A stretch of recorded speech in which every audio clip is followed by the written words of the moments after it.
opinión en Biobío.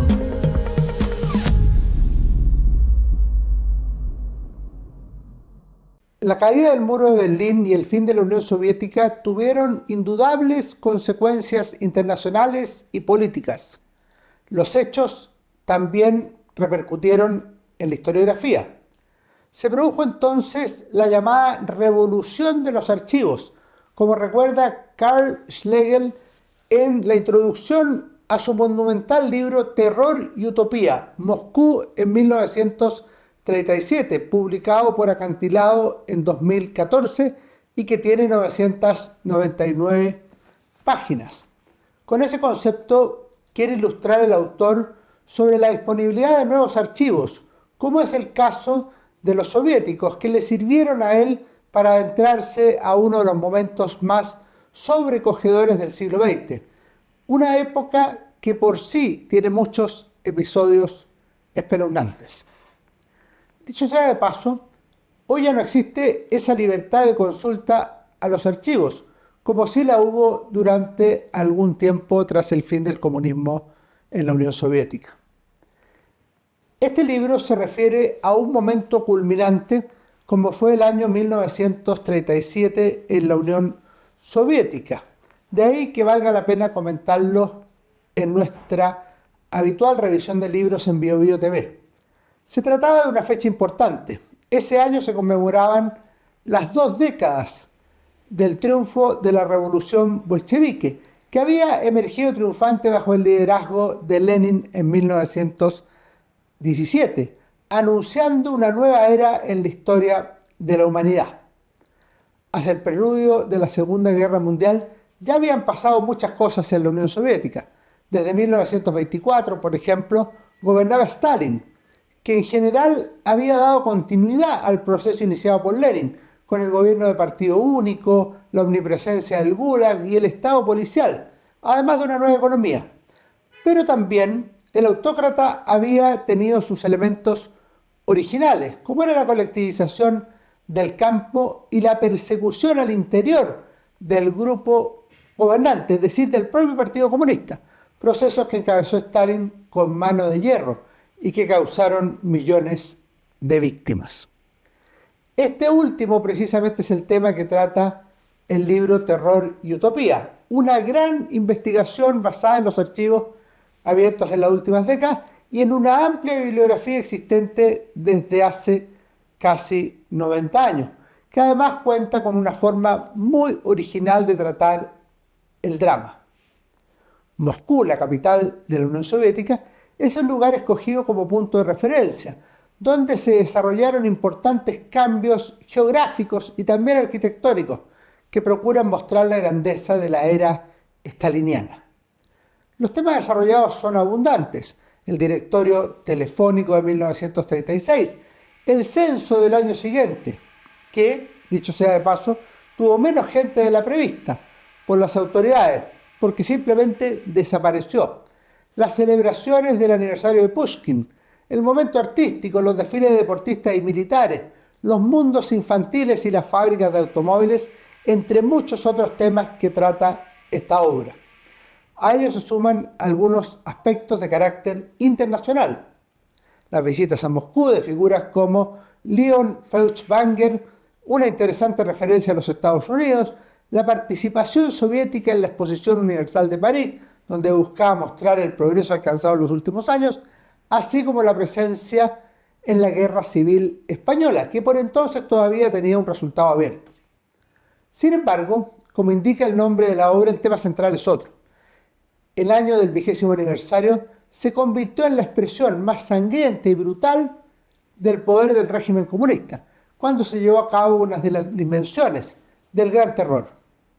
Aquí se combinaron las persecuciones amplias contra los más diversos grupos sociales y culturales, así como una represión dirigida específicamente contra miembros prominentes del Partido Comunista Ruso, de los propios bolcheviques, muchos de los cuales habían servido lealmente desde los días previos a la Revolución de Octubre y que habían contribuido a edificar el socialismo en la Unión Soviética.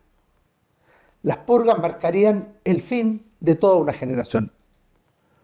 Una de las manifestaciones más elocuentes de la construcción del nuevo régimen con sus planes quinquenales y reformas en el campo, se expresaba en la situación de sometimiento que vivían los ciudadanos soviéticos. Esto queda plasmado especialmente en el capítulo sobre la inauguración del canal del Volga y el Moscova, una tremenda empresa de ingeniería, sin duda, pero que fue posible gracias al trabajo esclavo.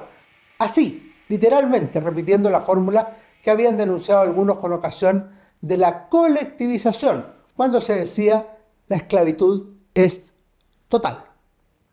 El resultado, además de los cambios socioeconómicos, fueron los miles de muertos en el proceso.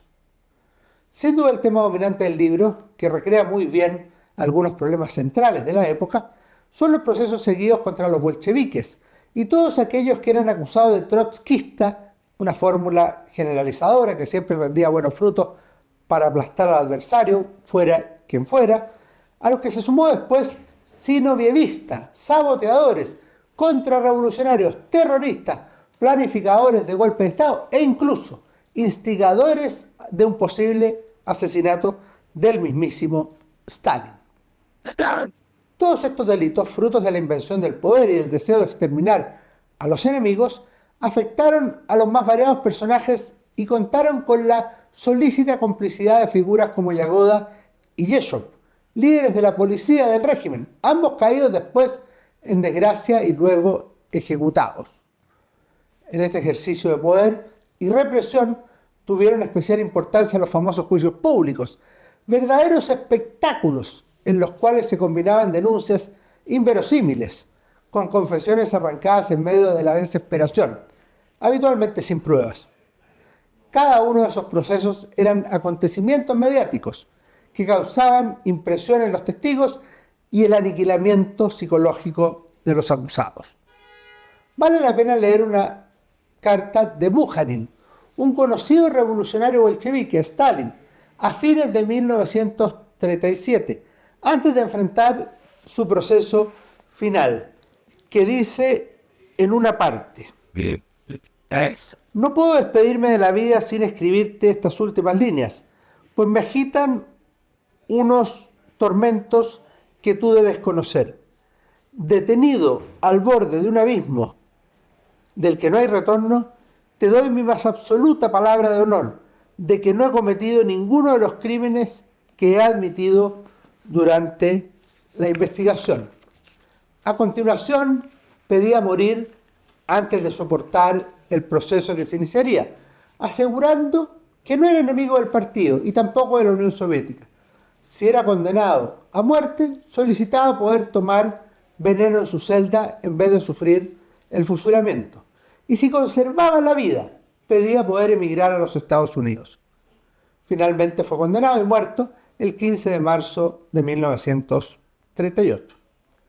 Resulta especialmente expresiva de la sinrazón que se apoderó del proceso la famosa Orden 00447, que no solo buscaba reprimir a contingentes que se estimaban peligrosos, como eran los antiguos kulaks, activos en elementos antisoviéticos y criminales.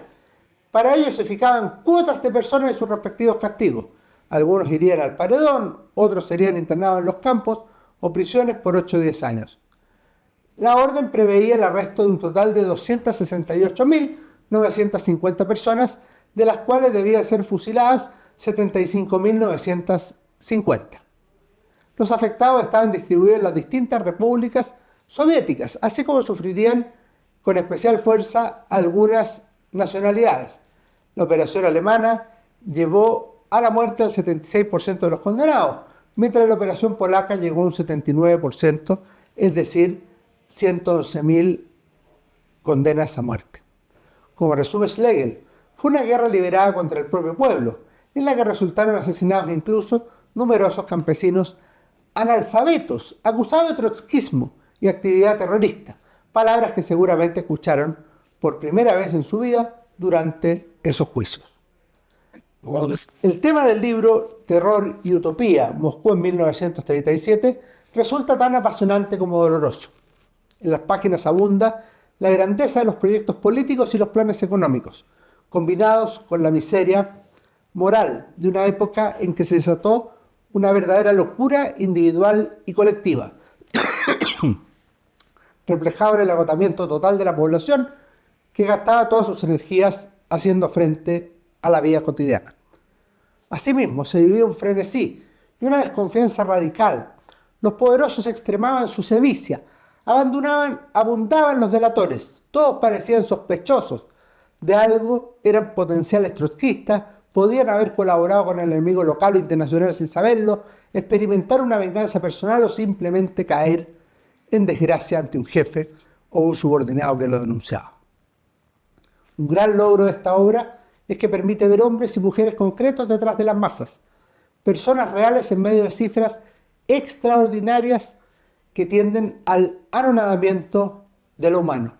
Cuando aparecen millones de sojuzgados, cientos de miles de encarcelados y asesinados, siempre se corre el riesgo de preterir al ser humano, sujeto de la historia, al que Schlegel felizmente logra hacer vivir y hablar en medio del drama de una época, cuando los 20 años de la revolución bolchevique se celebraron con sangre y muerte.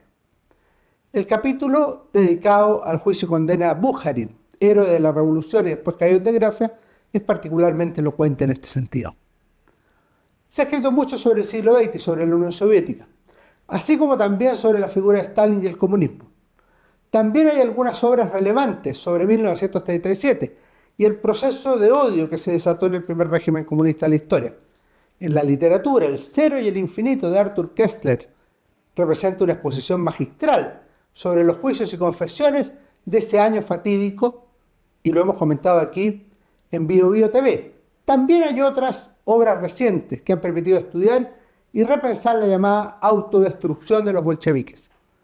Asimismo, Terror y Utopía es una obra apasionante y completa, que se lee como historia y a veces como novela, y que resulta un aporte fundamental para el conocimiento y la comprensión del siglo XX, no solo de la Unión Soviética, sino también del mundo. Nos vemos en nuestro próximo comentario de libros en BioBio TV. Opinión en BioBio.